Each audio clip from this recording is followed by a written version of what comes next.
The heat was a living thing. It pressed down on the dusty yard, making the air shimmer over the planks like a ghost. Dust got everywhere, in your boots, on your lips, the bitter taste of a summer that had forgotten how to rain. Then the auction bell clanged, just once, a sharp, ugly sound that snapped every head toward the platform. Behind a gate with paint peeling off like sunburned skin, a line of women stood with rope around their wrists. It was mostly for show. Mercy was one of them. She was built sturdy, with broad arms that knew work. Her cream dress, stained with dirt, was tight on her shoulders, but hung loose at her waist. A faded piece of gingham held her long braid together. The boards were hot under her boots, but she planted her feet firm, feeling the rough grain through the worn leather. She looked up one time, just a quick glance at the pale line where the sky met the endless dirt, then dropped her eyes back to the ground. The auctioneer's voice sliced through the quiet. "Next up, good kitchen hands on her, strong as any two of you put together." A mean little laugh snaked out from the crowd. "Start at $1. Nothing. You could hear a horse stomp its foot over by the livery stable." The sound was loud in the silence. 80 cents. The auctioneer tried again, his voice getting tight. 60 then. She'll pay for herself by winter, I guarantee it. That's when a voice from the side cut in, loud and cruel. "You paying us to take her?" The laughter broke loose then, sharper this time, like shattered glass. It rolled over the yard, a wave of scorn aimed right at her. Mercy didn't move. She didn't flinch. She just stood there, solid as an old oak, her gaze fixed on a loose nail in the platform floor. She had learned a long time ago that if you don't give them a reaction, their cruelty starves to death. But someone else was watching. At the back rail, a man stood in a sun-bleached hat. He wasn't the biggest fella there, not by a long shot. He was wiry, with narrow shoulders and long arms that looked like they were made for hard, efficient work. When he shifted his weight, you could see a faint limp in his left leg. He wasn't looking at the crowd. He wasn't looking at the auctioneer. His eyes were fixed on Mercy, and there was a strange stillness about him, like a man weighing a stone in his hand before deciding where to throw it. The rope on Mercy's wrists felt tight. She gave the smallest pull just to feel the fibers bite into her skin, a reminder that this was real. And then the man at the back raised one hand. Just a simple gesture, no shout, no big display.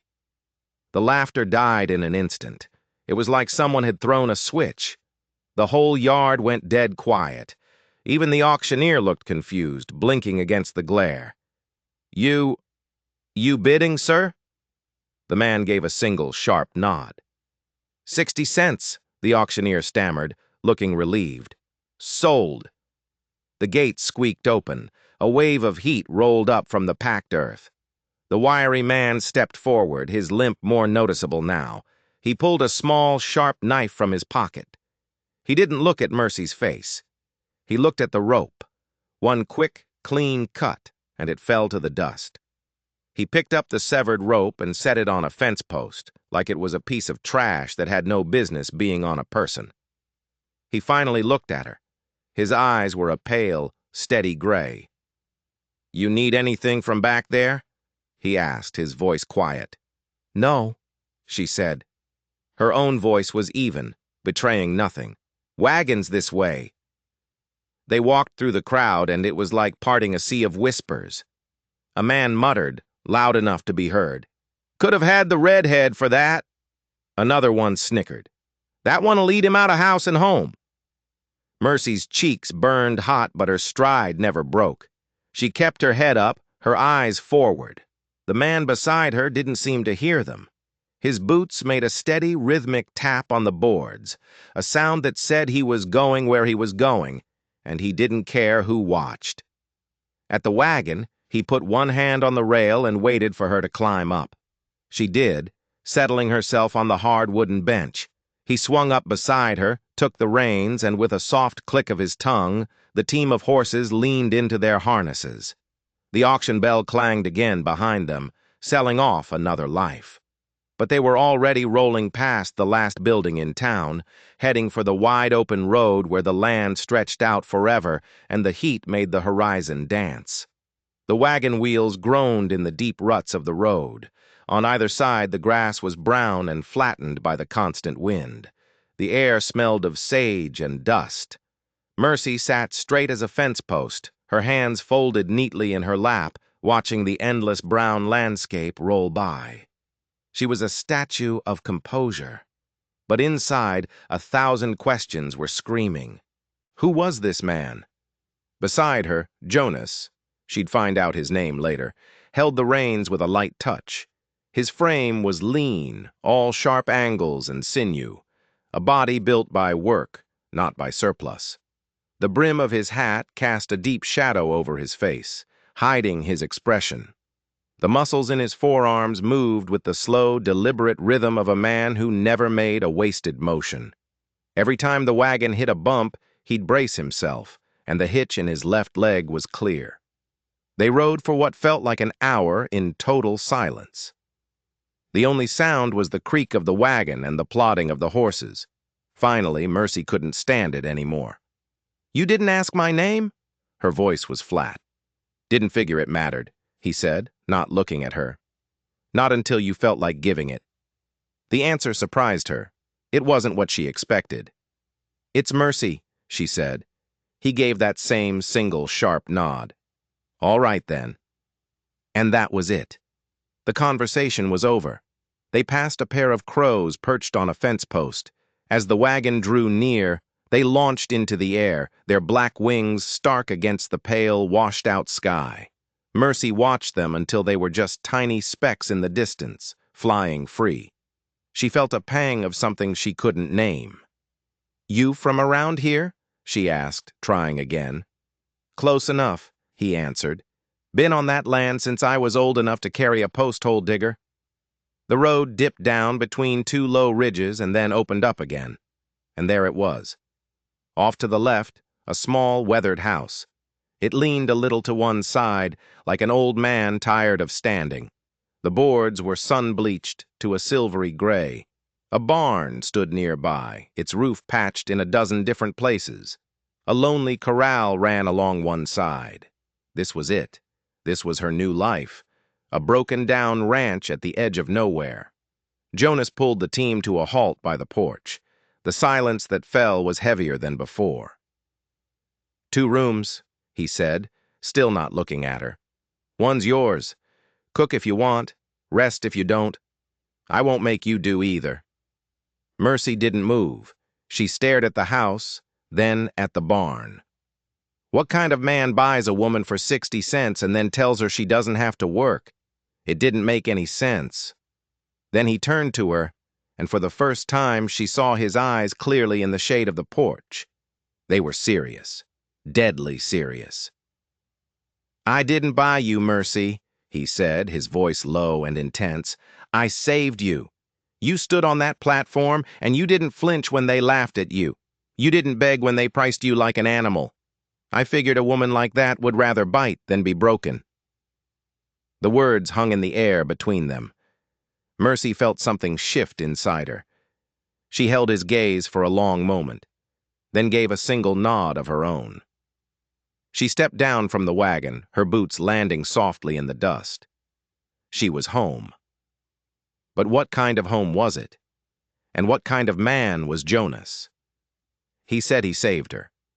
But sometimes, the thing you're saved for is worse than the thing you were saved from. The inside of the house smelled like pine soap and old wood ash. It was clean, surprisingly so. Jonas led her down a short hall to a small room at the back. A narrow bed with a folded quilt sat against one wall. A washstand held a basin of clean water. It was simple, sparse, but it was hers. "There's a bolt on the inside of the door," Jonas said from the hallway, "if it helps you sleep." Mercy's eyes swept over the room. The clean floor, the window facing east to catch the morning sun. The bolt. A man who gives you a lock for your door is a man who understands fear. Or maybe he's a man who has something to hide himself. "Supplies come twice a month," he added, his voice already moving away. "We'll go into town in a few days. You can pick out what you need." Her hand rested on the door frame. She didn't say thank you. She just looked at him, a long, searching look. An understanding passed between them that didn't need words. He tipped his hat and walked back down the hall. The sound of his limping gait faded away, leaving her alone in the quiet room. She slid the bolt home. It made a solid, heavy chunk. But as she stood there in the silence of the little house, she had to wonder. Was the lock meant to keep him out, or was it meant to keep something else in? The first hint of dawn was a pale gray line in the sky when Mercy woke.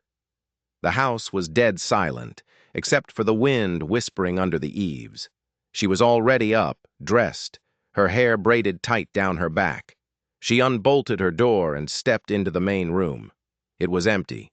Jonas was gone. In the small kitchen she found the basics: a half sack of flour, a tin of salt, a crock of bacon grease. That was enough. She worked in silence, her movements economical and precise. She mixed dough, her strong hands kneading and shaping it into rough biscuits. Soon, the warm, comforting smell of baking bread began to fill the small house, chasing away the scent of dust and loneliness. Jonas came in from the yard just as she was pulling the last batch from the stove. He was brushing cold air from his shoulders. His lean frame was wiry and tough under his faded shirt. He pulled off his work gloves, and she saw the hard calluses on his hands. His limp seemed worse in the cold morning air, but he moved with a purpose that ignored the pain. He stopped when he saw the biscuits cooling on the table. "You made these?" he asked. His voice was laced with something she couldn't quite place. Surprise?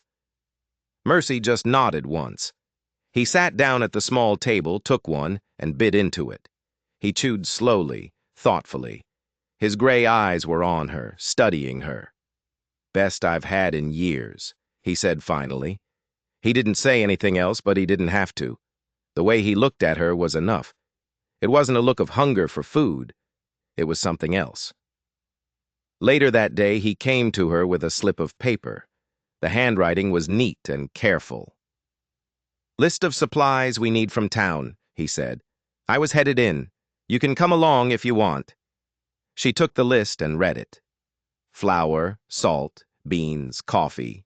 The simple things you needed to survive. She looked up at him and nodded. "All right. We'll take the wagon in when it suits," he said, turning to leave. But he paused at the door. "There's something else I need to pick up. A special order." He didn't elaborate, and the way he said it made it clear she wasn't supposed to ask. Another secret. This place was full of them. 2 mornings later, they were riding into town. The sky was the color of a dirty sheet, threatening a rain that never came. Jonas was quiet, his attention on the road, but Mercy could feel a tension coming off him. As they got closer to town, it got worse. He sat up straighter, his hands tightening on the reins. When they reached the main street, everything changed. People stopped what they were doing and stared. Whispers followed them like a cloud of flies. Jonas stopped the wagon in front of the freight office and got down to talk to another rancher, a big man named Earl Gibbons. Mercy stayed on the wagon bench, pretending not to notice the stares. She watched the 2 men talk. Earl was a head taller than Jonas, and he looked down at him with a smug, knowing look. "You ever decide you don't want her?" Earl said, his voice a low rumble she could just barely hear. "I've got a hand who could use a woman's touch. Trade you for a good pair of mules." Jonas's reply was instant and cold as ice. "Not happening." "She'd be better off," Earl pressed, a nasty smile playing on his lips. "A woman like that needs a strong hand." "She's not for trade," Jonas said, cutting him off. His voice was dangerously quiet. "Not now, not ever." The conversation was over. Earl Gibbons gave a short, jerky nod and backed away, his smile gone. Jonas came back to the wagon, his face a grim mask. He didn't say a word about what had just happened. Freight office? Mercy asked, trying to sound casual. Done, Jonas said, his tone short. He climbed back onto the wagon and slapped the reins. The message was clear. Drop it. Inside the general store, the air was thick with unspoken words. Two women standing by the fabric bolts stopped talking and just stared as Mercy walked by. "That's her," one of them whispered. The other one smirked. "Didn't cost him much. Wonder what's wrong with her." Mercy kept walking. She gathered her things with steady hands and placed them on the counter. The woman behind the counter, Sadie Miller, had eyes as sharp as needles. "Jonas treating you decent?" Sadie asked, her voice dripping with fake concern. "Well, as can be," Mercy said, her voice even. Sadie's eyebrows shot up. "I figure he don't complain much. A quiet man like him probably appreciates a woman who doesn't talk back." Mercy looked her straight in the eye. "I put back what I take out," she said, her voice low and clear, "and I've never taken what wasn't mine." Sadie Miller actually took a step back. Mercy paid for her things and walked out of the store, her back straight, her head held high. But as she climbed onto the wagon, she saw what Jonas had been waiting for. The freight master was loading a long, narrow wooden crate into the back. It was heavy. It took 2 men to lift it, and stenciled on the side, in stark black letters, was a single word: Tombstone. The ride back to the ranch was a silent, agonizing crawl. The wooden crate in the back of the wagon felt like a coffin. What was Jonas doing with a tombstone? Who had died? And why did he keep it a secret from her? The questions churned in Mercy's mind, each one darker than the last.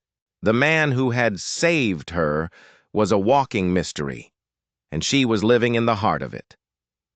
That evening, she found him on the porch, staring out into the twilight.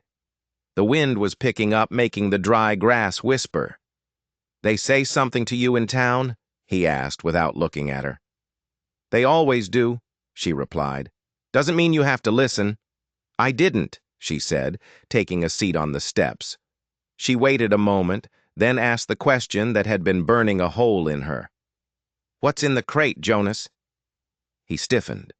For a long moment he didn't answer. The silence stretched, filled only by the sound of the wind. "It's for my sister," he said finally, his voice rough. "Your sister?" Mercy was confused.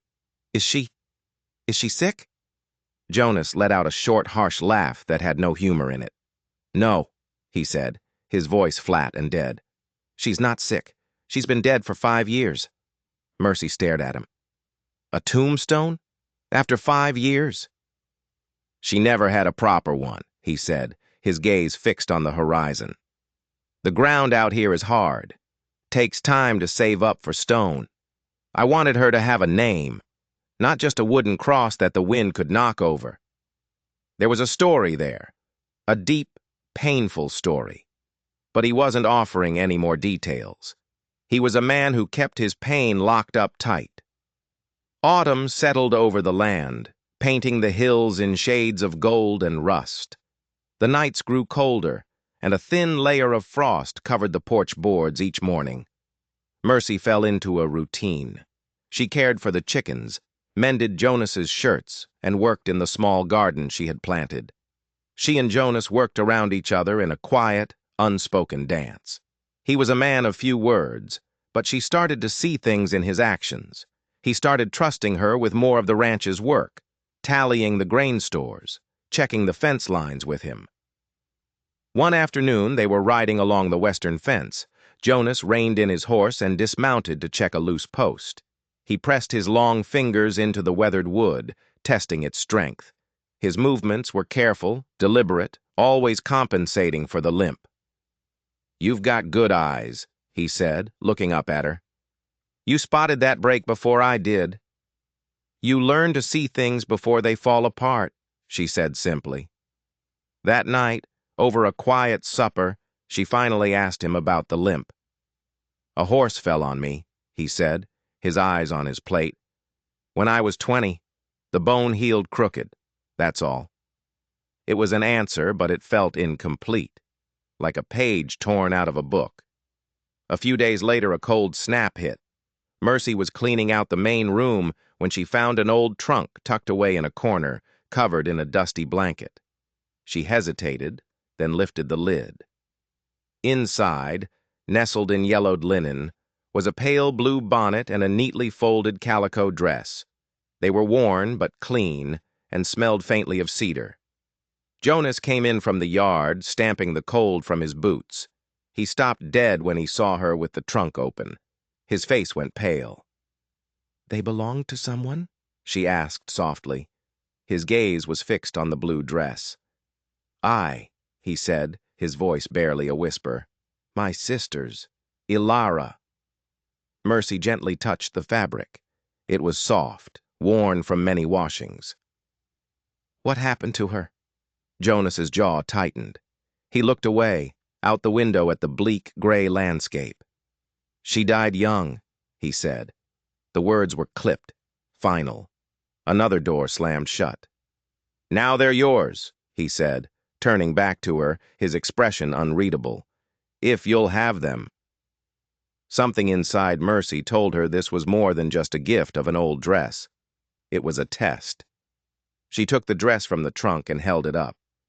That Sunday, she wore it to town. The stares were worse than ever. The whispers were louder. The blue calico dress seemed to be a signal, a message that only the townspeople understood. And it was a message they didn't like. Sadie Miller at the general store just glared at her, her lips pressed into a thin, angry line. Earl Gibbons saw them from across the street and spat in the dust.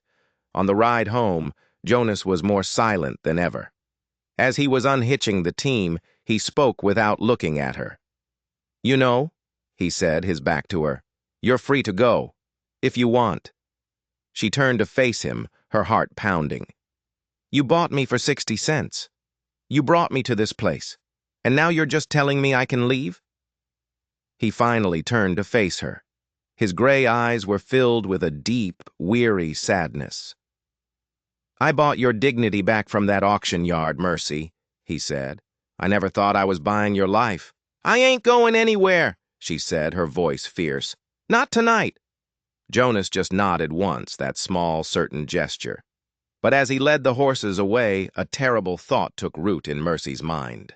The dress, the stairs, the tombstone. Jonas wasn't just mourning his sister. He was hiding something about her death. And she was starting to think the entire town believed he was the one who killed her. The gray morning sky promised a cold, steady rain. Jonas was on the porch, using a hand plane to smooth the edge of a warped door. The rhythmic rasp of the tool was the only sound in the quiet yard. Then, the crunch of wheels on the dirt road announced a visitor. It was Reverend Pike's wagon. The preacher stepped down, a tall, somber man with eyes that seemed to miss nothing. "Morning, Jonas," he said. "Morning, Reverend." Jonas didn't stop his work. Reverend Pike's gaze drifted over to the chicken coop where Mercy was scattering grain. She looked up, gave a respectful nod, and went back to her task. "She seems quiet," the preacher observed. "She is," Jonas said, his eyes on the wood he was shaping. "Quiet women make good wives," Pike said, his voice measured. It wasn't a question, but it hung in the air like one. Jonas didn't reply. After a few more pleasantries, the Reverend left, his wagon creaking back down the lane. Jonas set his tools aside and walked over to where Mercy was washing her hands at the outdoor basin. Her sleeves were rolled up, showing the strong muscles in her forearms. "Will you marry me?" he asked. The question was so sudden, so direct, it took her breath away. She turned, drying her hands on her apron, her eyes narrowed. "As what?" "As my wife," he said simply. The wind sighed through the eaves of the house. "I ain't pretty, Jonas. I didn't ask for pretty. I ain't gentle." "You're strong where it counts," he said. She searched his face, looking for the catch. There was always a catch. "You sure about this? The folks in town, they'll talk. You'll be the man who married the woman from the auction block, the woman who wears his dead sister's dress." He stepped closer. His lean frame seemed to radiate a stubborn heat. "I'm already the man who paid 60 cents for you in front of the whole county," he said, his voice low and firm. "They've already said their worst. Let them talk. I'll be the man who chose you, Mercy, and I'll be the man who stands by that choice." "Why?" she whispered. "Why me?" "The preacher said quiet women make good wives," Jonas said, his eyes holding hers. "He's wrong. You're not just quiet. You're steady. You don't break when the world pushes on you. That's worth more than anything they could ever say about us." Her hands clenched in her apron. "I just want a place where I don't have to flinch anymore." "You've got it," he promised. "Right here." A single drop of rain hit the dusty ground between them. Then another. They stood there as the storm began, not moving, the unspoken words finally settling into a fragile truth. But later that night, as Mercy lay in her bed, listening to the rain lash against the window, a new fear crept in. If the town thought he was a killer, marrying him would tie her to his fate. She would no longer be just the woman from the auction. She would be the murderer's wife. Was she trading one kind of cage for another? The storm that had been threatening all day finally broke with a vengeance. The wind howled like a hungry wolf, rattling the windows in their frames. Jonas had come in from mending a fence line, soaked to the bone, his bad shoulder aching. He was sitting by the fire when Mercy pulled on her shawl. "The hens," she said, grabbing a lantern. "I need to check the coop door." "Leave it," Jonas said. "It's not worth catching your death." But she was already out the door, leaning into the wind, her skirts whipping around her legs. The rain was coming down in icy sheets. And then she smelled it. Something sharp and acrid on the wind. Something other than wet earth and wood smoke. Fire. She turned toward the barn. A bolt of lightning split the sky, illuminating the scene in a terrifying flash of white. Orange flames were licking up the side of the haystack, greedily climbing the dry wooden wall of the barn. The lantern dropped from her hand, its light extinguished in the mud. She ran. The front door of the house slammed open behind her. Jonas was there, his face grim in the flickering firelight, a bucket in one hand. "Get back to the house, Mercy!" he yelled over the roar of the wind and flames. "If that roof goes, it'll kill you!" "The horses!" she screamed back. "I'm not leaving the horses!" "You'll die with them!" She didn't listen. She threw her entire weight against the big stall door, grunting with the effort until the wood splintered and gave way. Inside, the smoke was thick and choking. A mare reared up, her eyes white with terror.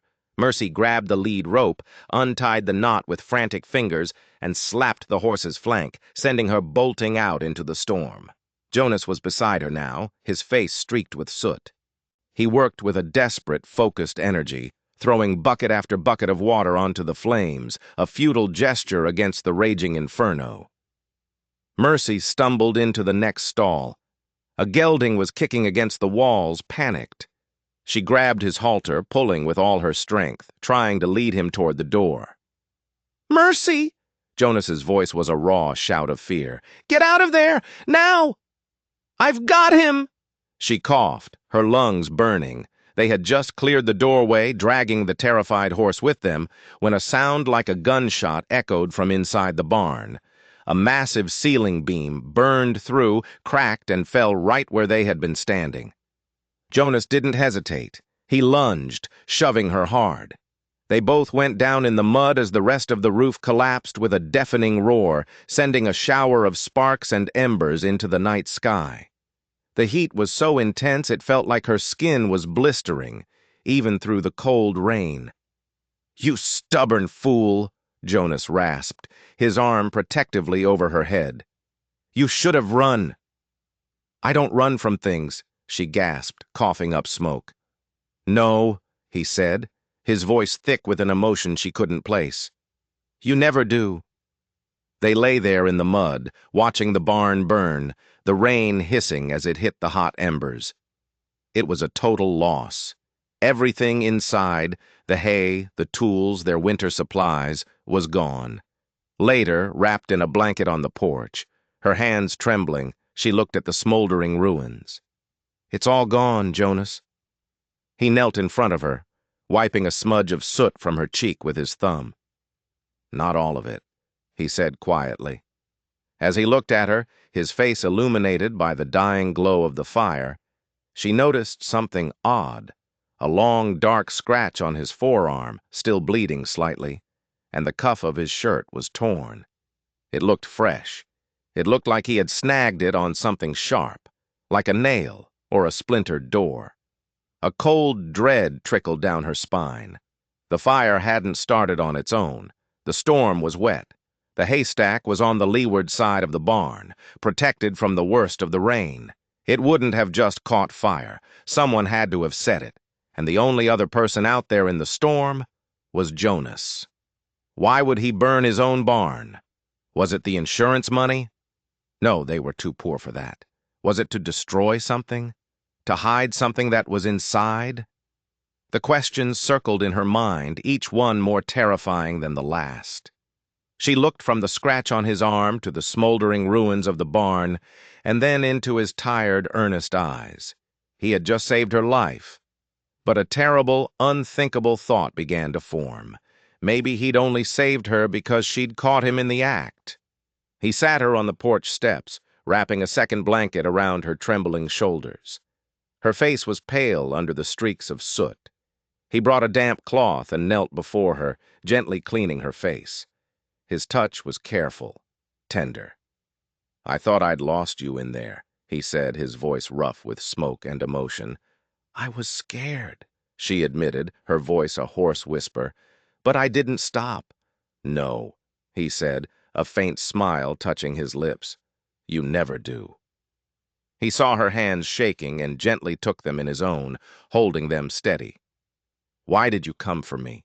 she asked, her eyes searching his. "You could have saved more tools, the tack, but you came back into the barn for me." He looked down at their joined hands. "I'm not about to lose another woman I care about to fire and smoke," he said, his voice low. The words hit her like a physical blow. "Another woman?" He finally looked up, and the pain in his eyes was so deep it was bottomless. "My sister, Elara," he said. "She didn't just die young, Mercy. Our first cabin, it burned down. She was trapped inside. I tried to get to her. I tried." His voice broke. "This limp, it's not from a horse. It's from a burning beam that fell on me as I was trying to pull her out." The truth, raw and horrible, settled between them. The town didn't think he was a murderer. They thought he was cursed. They thought he was the man who couldn't save his own sister. The blue dress, the tombstone. It was all part of his private, unending grief. And the fire tonight. It wasn't him. It couldn't have been. Suddenly another detail clicked into place. Earl Gibbons. His smug offer to trade for her. His open hostility. He was the closest neighbor. He was the one who stood to gain if Jonas was driven off his land. "Jonas," she said, her voice urgent, "the fire, it wasn't an accident." He looked at her, his brow furrowed. "What are you saying?" "Someone set it, to drive us out, to finish what was started years ago." Understanding dawned on his face, followed by a cold, hard fury. He stood up, his wiry frame radiating a dangerous energy. He walked to the edge of the porch and stared into the darkness, in the direction of the Gibbons ranch. "Earl," he breathed. "We have no proof," Mercy said, standing beside him. "I don't need proof," he said, his voice like flint. "I know." Her breath caught in her throat. "What do you know, Jonas?" He turned to her, and the secrets he had held locked away for so long finally came pouring out. "The first fire. The one that killed Elara. It wasn't an accident either. Earl Gibbons said it. He wanted this land. My father wouldn't sell. After my parents died, he thought he could scare a young boy off. But he didn't just scare me. He killed my sister." "You told the sheriff?" "The sheriff is Earl's cousin," Jonas said with a bitter laugh. "No one believed me. They called me a liar, a crazy, grief-stricken kid. They whispered that maybe I had said it myself by accident. So I stayed. I stayed on this land, a constant reminder of what he did. I've been waiting, Mercy, waiting for a chance to prove it. Now everything made sense. His isolation, his silence, the way the town treated him. He wasn't just a quiet rancher. He was a man consumed by a quest for vengeance, and by buying her, by bringing her into his life, he had made her a part of his war. "If you'll have me," he said, his voice raw with years of unspoken pain, "I'd like to make this official. Marry me, Mercy. Stand with me." She looked from his determined face to the glowing embers of their barn, the ashes of their livelihood. Marrying him now meant marrying his fight. It meant facing down a dangerous man and a hostile town. It was the most dangerous choice she could possibly make. She gave a small, broken laugh. "I ain't wearing white. I don't care what you wear," he said. "I snore." "So do I," he replied, a real smile finally reaching his eyes. "Might be we'll just keep each other awake." She stepped forward and kissed him, a kiss that tasted of smoke and rain and a promise of shared battles. "You're not perfect, Jonas. Neither are you. But I think," she whispered against his lips, "we could be enough." 2 mornings later, they were married. Reverend Pike stood in their small kitchen, the gray morning light filtering through the window. Mercy wore her simple work dress, her hands still dusted with flour from making biscuits. Jonas stood beside her, his wiry frame straight and tall, his gaze never leaving her face. The vows were simple, spoken in the quiet of the morning, witnessed only by the preacher and the ghosts of the past. "You meant every word?" Reverend Pike asked when it was done. "I meant every last one," Jonas said, his eyes on Mercy. He reached out and brushed a stray piece of hair from her face. Their kiss wasn't for show. It was a seal, a pact, a quiet promise made in the heart of a storm. "Well then," the Reverend said, closing his Bible, "I'll call it done." That same afternoon, they hitched up the wagon and headed into town. They had to. They needed supplies to rebuild, and they needed to show the town and Earl Gibbons that they weren't running. As they drove down Main Street, a hush fell. People turned their backs. Others whispered behind their hands. One man spat in the dust near their wagon wheel. They stopped at the general store. Jonas got down and, for the first time, offered Mercy his hand. She took it, and they walked inside together. The store went silent. Sadie Miller stood behind the counter, her face a mask of disapproval. "We need flour, sugar, and lumber," Jonas said, his voice calm and clear. "You don't need all that," Sadie snapped, her eyes flicking to Mercy. "She'll eat you out of house and home before you can rebuild." Jonas didn't even blink. "My wife has a hearty appetite," he said, emphasizing the word wife. "And if I keep her fed, she won't have to bite back at folks who forget their manners." You could have heard a pin drop. Then, a low chuckle came from a man at the back of the store. Sadie's face turned a dark, blotchy red, but she filled their order without another word. They loaded the supplies, Jonas's jaw set like granite. He wasn't ashamed. He was furious at the smallness of these people, at the cruelty they showed to the woman who had stood by him. As they were about to leave town, a voice called out from the saloon. "Hey, Jonas, heard you had some bad luck with a fire. Seems like you're cursed, boy." It was one of Earl's cronies, a big man with a sneer on his face. Jonas stopped the wagon. He turned slowly, his whole body coiled like a spring. "Say that again," he said, his voice dangerously low. The man's sneer faltered slightly, but his friends were watching. "I said, it seems like—" He never finished the sentence. Jonas was off the wagon and moving before anyone could react. He wasn't fast, but he was final. He walked right up to the bigger man and, with a single, perfectly placed punch, sent him staggering backward into a horse trough. "You mention my family's luck again," Jonas said, his voice ringing out across the silent street. and I'll show you what real bad luck looks like." No one moved. The man sputtered in the trough, his friends suddenly finding other places to look. Jonas calmly dusted off his hands, walked back to the wagon, and climbed up beside Mercy. "Too much?" he asked, taking the reins. She looked at him, a slow smile spreading across her face. "Felt just right." As they rode out of town, a new silence followed them. It wasn't the silence of whispers anymore. It was the silence of respect. Or maybe, just maybe, it was the silence of fear. They had declared war, and the whole town knew it. The first snow of winter came early, blanketing the prairie in a sea of white and silence. The rebuilding of the barn was slow, hard work. With their supplies destroyed in the fire, they had to be resourceful. Jonas, with his quiet determination, and Mercy, with her relentless strength, worked from dawn until dusk. They were a team, their movements synchronized, their purpose singular. They were not just rebuilding a barn, they were building a fortress. But the war with Earl Gibbons was a cold one, fought in whispers and shadows. Their credit at the general store was mysteriously cut off. A fence post would be broken in the night, letting a few head of cattle stray. Small things, impossible to prove, designed to wear them down. One evening, Jonas came in from the cold, his face grim. "He dammed the creek," he said, pulling off his frozen gloves. "Upstream, on his property. He's cutting off our water." This was an escalation. Without water for their remaining livestock, they wouldn't last the winter. "The sheriff won't do anything," Mercy stated. It wasn't a question. "No," Jonas agreed. "We're on our own." That night, Mercy couldn't sleep. She lay in the darkness, listening to the wind howl around the small house. They were trapped.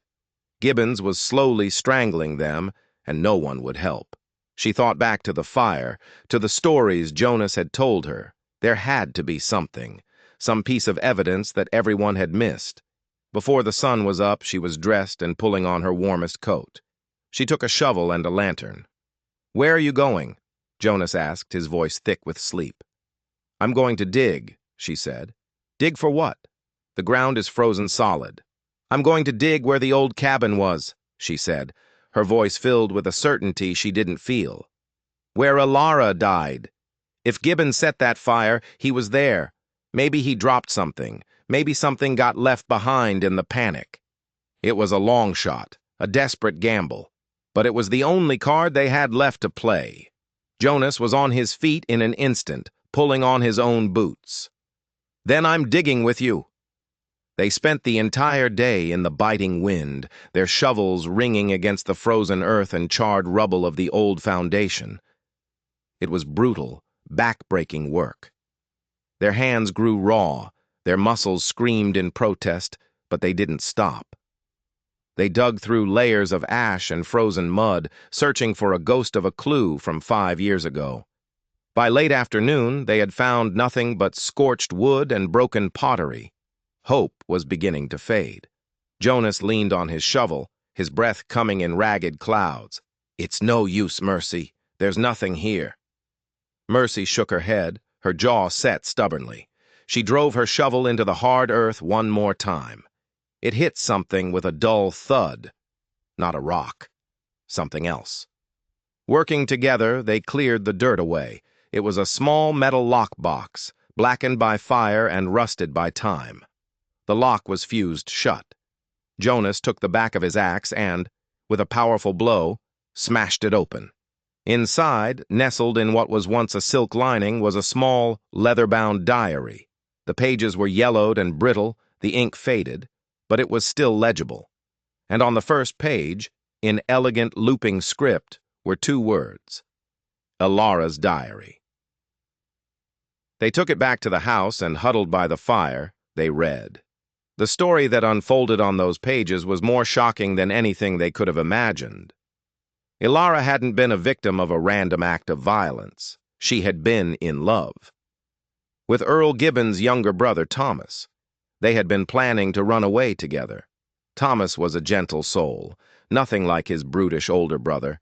But Earl controlled the family finances, and he was pathologically jealous of his brother's happiness. The diary told a story of secret meetings, of stolen moments, of a plan to take money from the family safe, money that Thomas believed was rightfully his, and start a new life. Then came the final entry, dated the day of the fire. Earl found out. "He cornered me by the creek. He said if I don't give up Thomas, he'll burn us all to the ground. He's mad. His eyes, they look like a devil's. Thomas is coming for me tonight.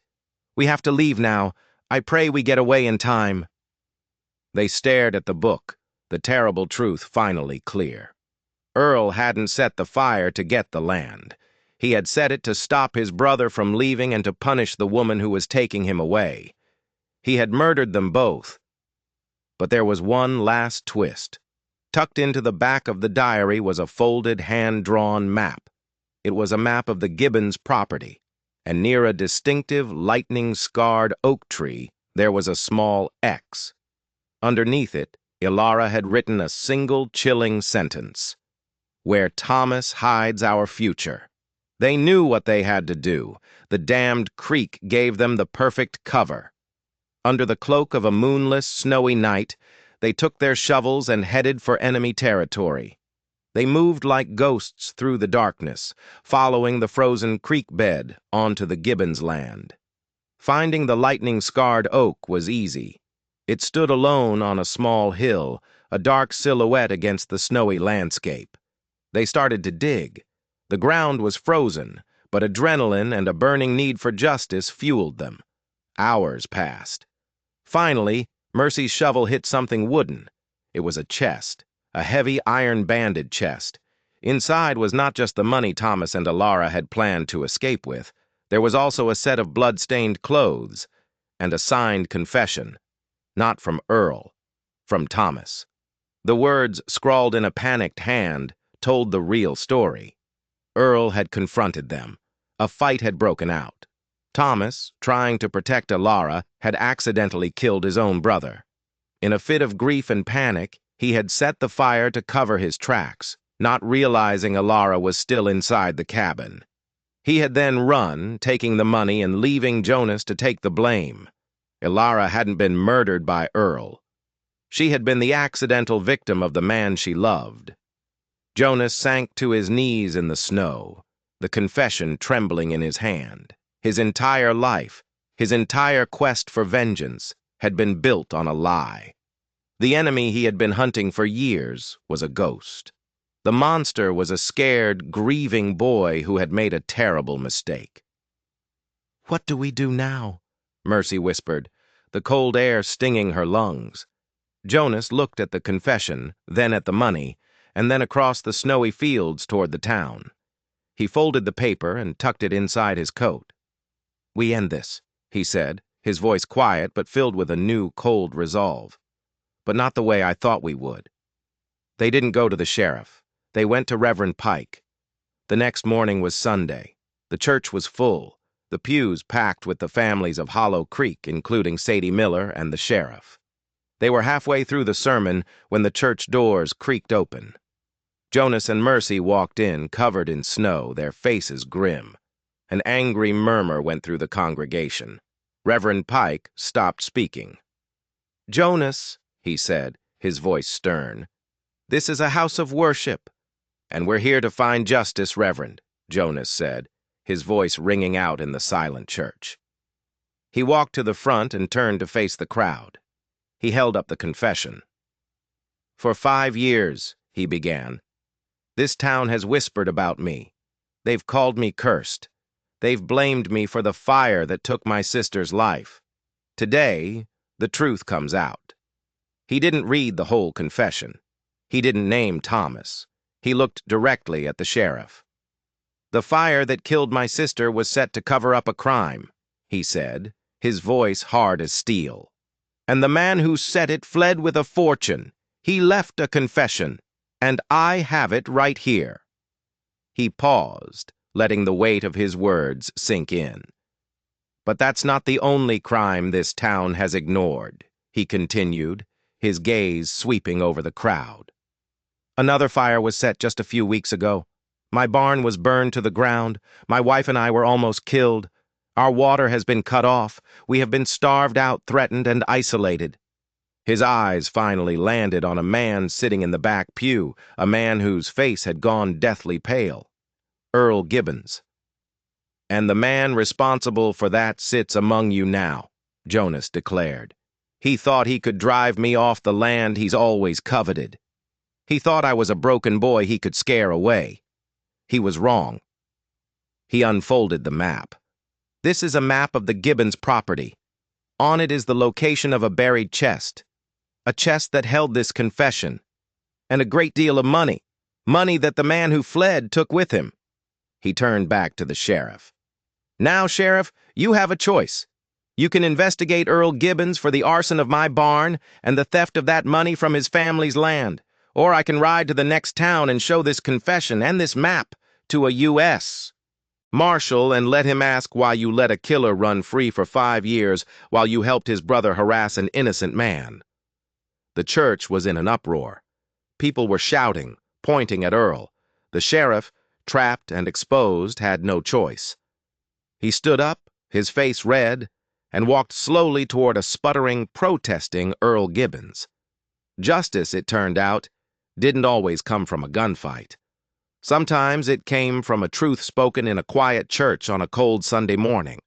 The prairie thawed, and with the spring came a change in Hollow Creek.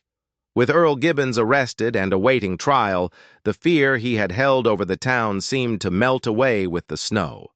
People started to nod at Jonas on the street. Sadie Miller even offered Mercy a small bag of lemon drops, free of charge. They were whispers of apology, small gestures of a community trying to heal. Jonas and Mercy finished rebuilding the barn, its new wood bright and strong against the greening landscape. They worked side by side, the quiet between them no longer filled with secrets, but with a comfortable, steady peace. One evening, as the sun was setting, painting the sky in strokes of orange and purple, they sat on the porch, watching the light fade. The air was cool and smelled of damp earth and new beginnings. "You ever think about the money?" Mercy asked, her voice soft. The chest of money from the Gibbons property was now locked up with the sheriff, evidence in the trial. Jonas shook his head. It was never about the money. It was never even really about vengeance. It was about her, about giving her name peace. He looked out at the small, simple tombstone he had finally been able to set at the head of his sister's grave. "Elira," it read, "beloved sister. You know," he said, turning to Mercy, "that confession, I never told them Thomas's name. I let them think it was a stranger, a drifter." "Why?" she asked. "Because the truth was complicated. Thomas made a horrible mistake, but he wasn't a monster like his brother. Elira loved him, staining his name forever. It wouldn't have brought her back. It wouldn't have honored her memory. Sometimes justice is about letting the dead rest." Mercy reached out and took his hand. Her grip was firm, her hand warm in his. "You're a good man, Jonas." He looked at their joined hands. "You know what they saw that day at the auction?" he asked. "A woman who didn't beg, and a man who didn't flinch," she said, echoing words from long ago. "No," he said, a slow smile spreading across his face. "They saw a man who was about to get the best deal of his entire life for 60 cents. She laughed, a real clear sound that carried out over the quiet fields.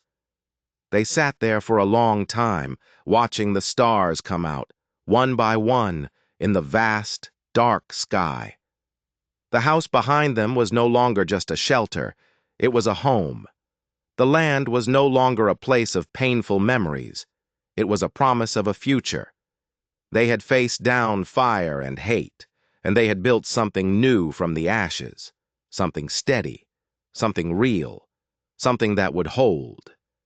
If you enjoyed this story of two outcasts who found justice and a home in a world that tried to break them, make sure you hit that subscribe button. You never know what other secrets are buried just beneath the surface.